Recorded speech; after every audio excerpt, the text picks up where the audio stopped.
12월 18일 화요일 황장수의 뉴스 브리핑 시작하겠습니다. 자, 며칠 전에 미국의 국방연구소라는 곳에 이 소장은 2019년이 김정은의 해가 될 거라고 이야기를 했습니다. 자, 내년에 이 김정은에게 더 나은 한 해가 될 거다. 그러면서 그 사람이 이야기하기를 종전선언과 북한의 비핵화를 맞바꾸는 유연한 협상 전략이 필요하고 이건 미국의 좋은 소식이 될 거다. 좀 황당한 이야기입니다.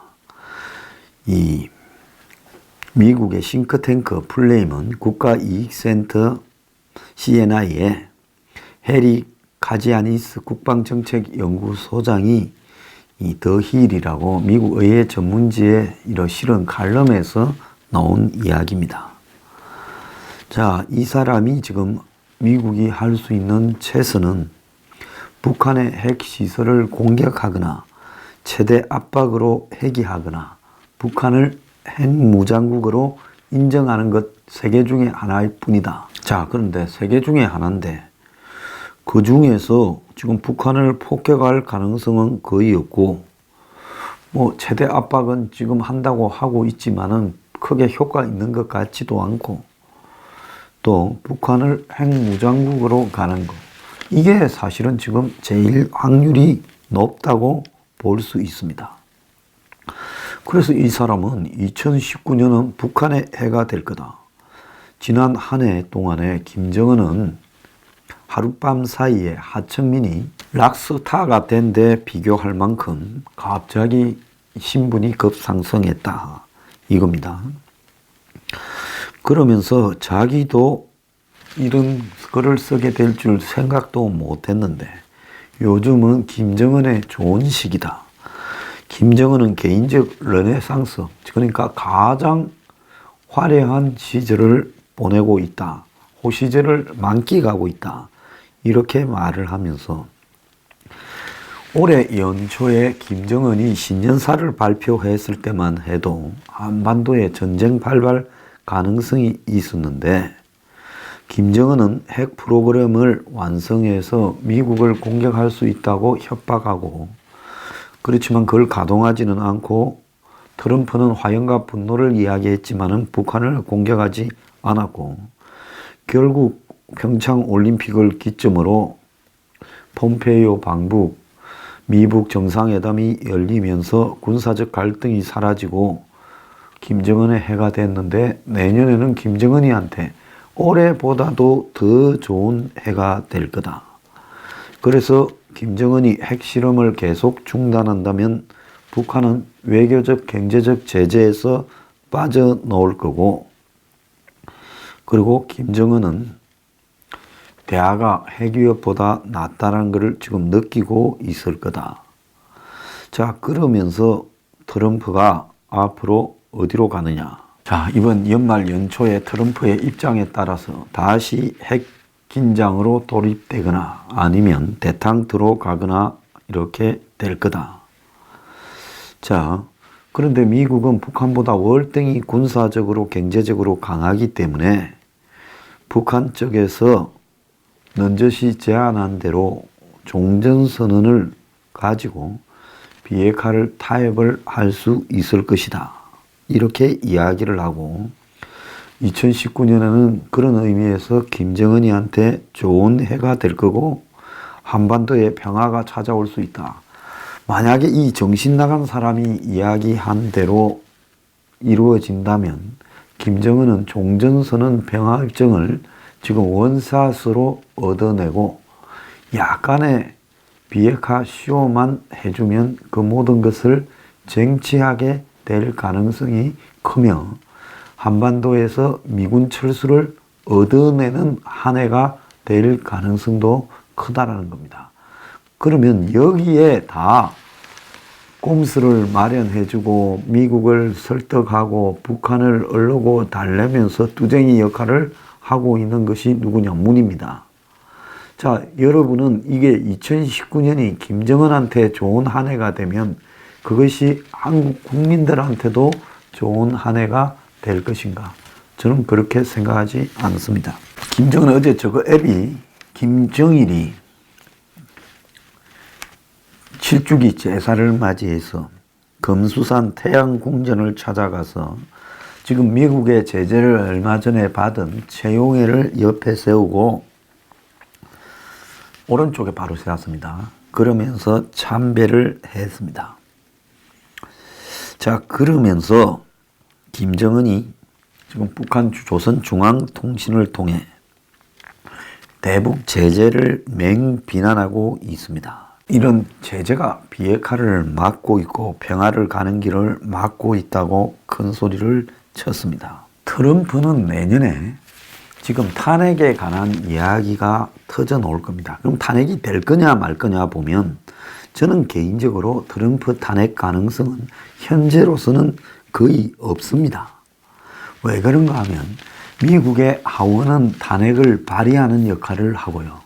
최종 탄핵에 대해서 결정하는 헌법재판소 역할을 상원이 합니다. 그런데 하원에서는 민주당이 많아서 탄핵이 통과될 수 있겠지만 클린턴도 하원에서는 통과됐죠.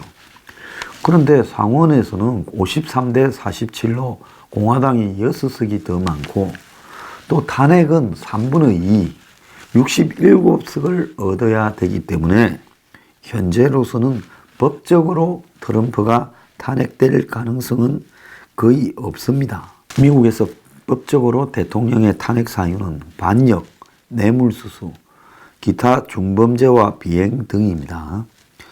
자, 그런데 여기서 애매한 것이 기타 중범죄와 비행인데 대통령의 권력 남용과 직무 중 저지르는 비행을 의미하는 것으로 인식할 수 있지만 그 해석은 매우 광범위하게 나올 수 있습니다. 자, 여기에서는 도덕적인 문제뿐만 아니라 대통령으로서 직무 수행에 부적절한 중범죄까지 아주 폭넓기 때문에 어떤 것이 명확하게 탄핵 사유다라는 것은 그건 당해봐야 아는 거지 사실 별 알 수가 없습니다. 98년도에 클린턴이 성추문과 관련해서 탄핵 절차가 진행되었을 때도 성추문에 비롯된 위정이 탄핵에 될 만한 것인가 하는 문제를 놓고 논란이 분분했습니다. 하원이 통과되고 상원에서 부결됐죠. 반면에 86년도에 레이건이 이란 콘트라 스캔들을 일으켰을 때 이것은 탄핵을 당하고도 남을 범죄로서 그 자체로 본다면 중대한 행위였지만은 탄핵에서 벗어났습니다. 그러니까 적국이자 테러 후원국인 이란에 미사일을 몰래 팔고 그 돈을 받아가지고 니카라과의 우리 콘트라 반군을 도왔던 겁니다. 자, 미국이 이란에 몰래 이렇게 미사일을 팔은 것은 이란에다가 자기가 가까운 이 헤즈볼라, 레바논의 이란과 밀착된 헤즈볼라한테 거기에 인질로 잡혀있는 미국 인질 좀 석방해주라 부탁을 해라. 그러면 우리 너네들한테 미사일 팔아줄게. 이렇게 해가지고 미국이 무기 수출 금지국한테 몰래 미사일을 팔고, 자, 그러면서 그 돈을 지금 콘트라 반군한테 지원을 했는데 이 콘트라 반군에 대한 직간접 지원이 법으로 금지되어 있었습니다. 그러니까 미사일을 수출한 것도 법의 위법, 또 반군한테 돈을 준 것도 법의 위법, 또 미사일 판돈으로 반군에 준 것도 법의 위법, 다 세 가지 법을 위반한 거죠. 그런데 레이건은 그가 가지고 있는 특유의 친화력과 또 이 명분으로 벗어났어요. 근데 트럼프가 탄핵될 거냐 하는 부분에서 현재로서는 가능성이 별로 없는데요. 그런데 이게 지금 트럼프한테 주어지고 있는 혐의가 어떻게 변화할지 모른다는 겁니다. 그런데 지금 트럼프에 대한 조사를 맡고 있는 미국의 뮬러 특검이라는 사람이 에드가 후보에 이어 12년을 여러 정권에서 FBI 국장을 했던 만만찮은 사람입니다. 그런데 사실 트럼프에 대한 특검이 될 때 FBI 전 국장을 해직함으로써 그러면서 이 문제가 사실상 특검이 발의되는 계기가 됐지요. 그래서 지금 특검은 러시아 스캔들을 직접 수사하고 있는데 근데 이 뮬러 특검이라는 사람이 보통 사람이 아니다는 거죠.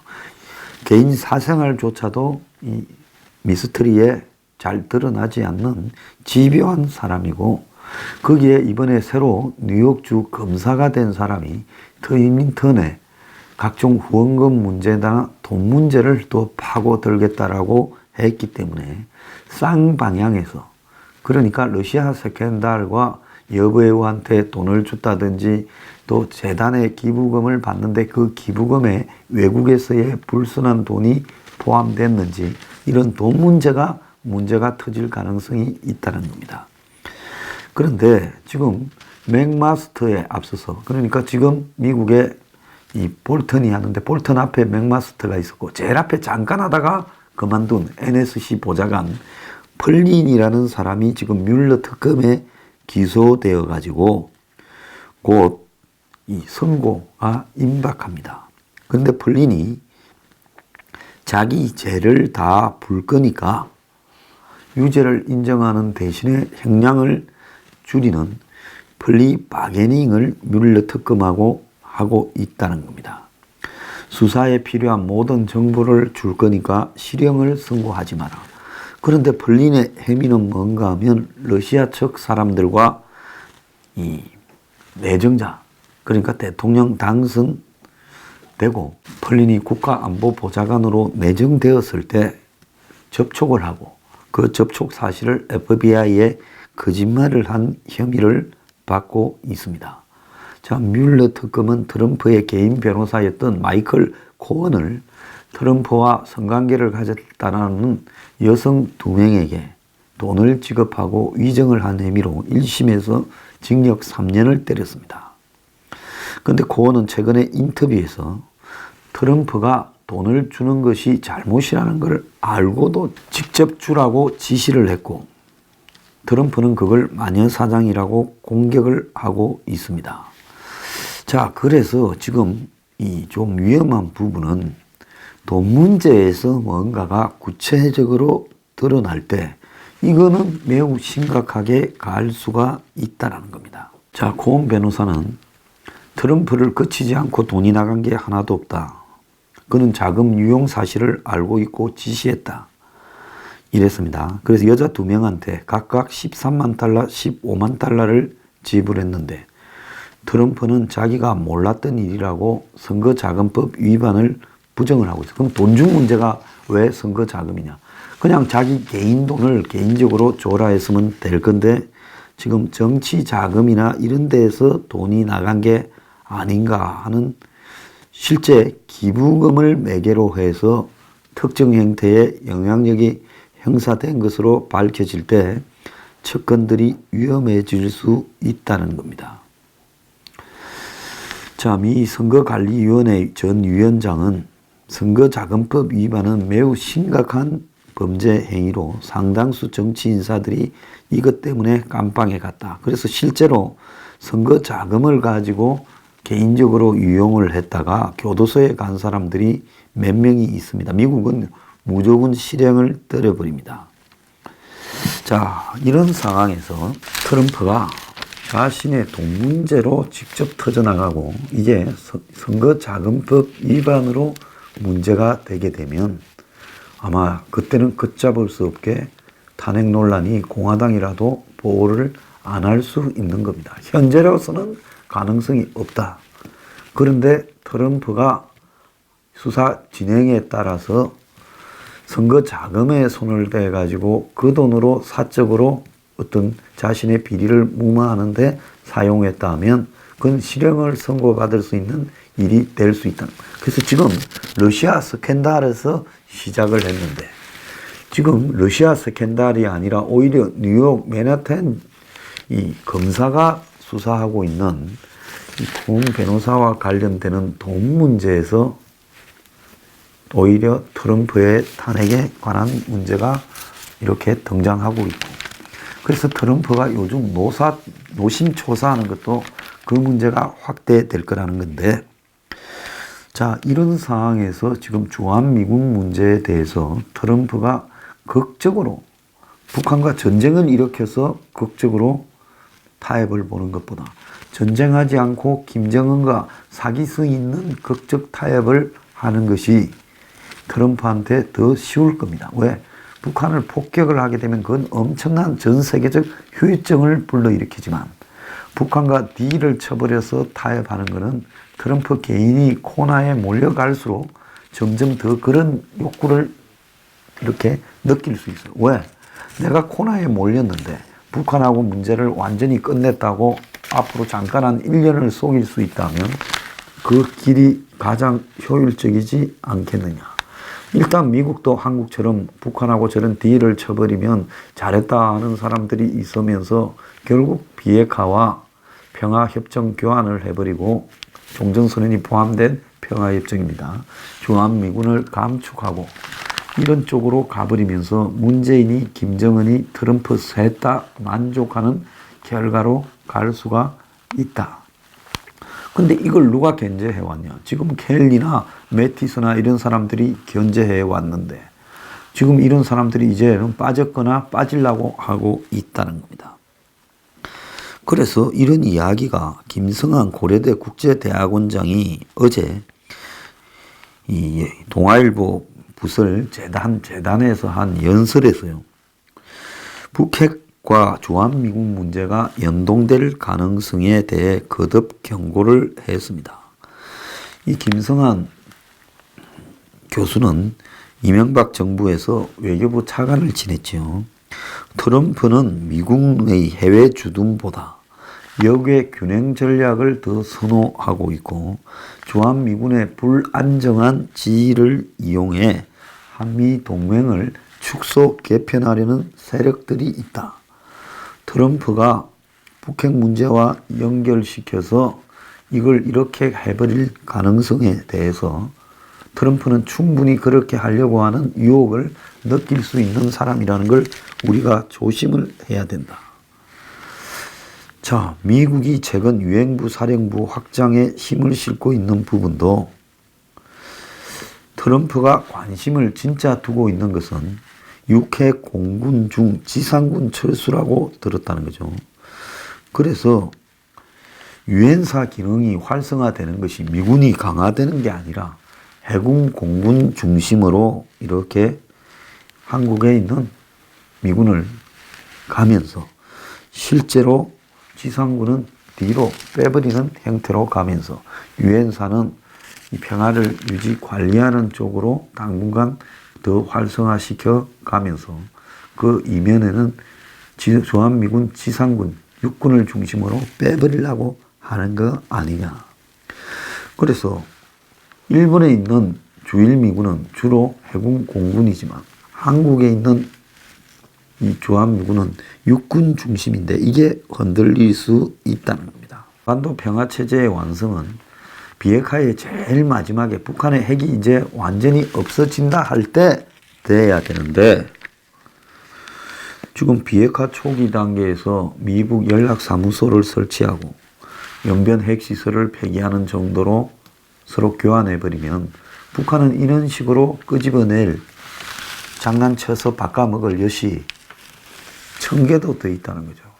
그러면 그 중에서 엿 중에서 조금 굵은 거 하나 던져가지고 엿 바꿔먹고 핵은 그대로 가지고 있고 평화협정이 되고 주한미군을 감축시키는 식으로 가버리면 이거는 방법이 없다는 겁니다.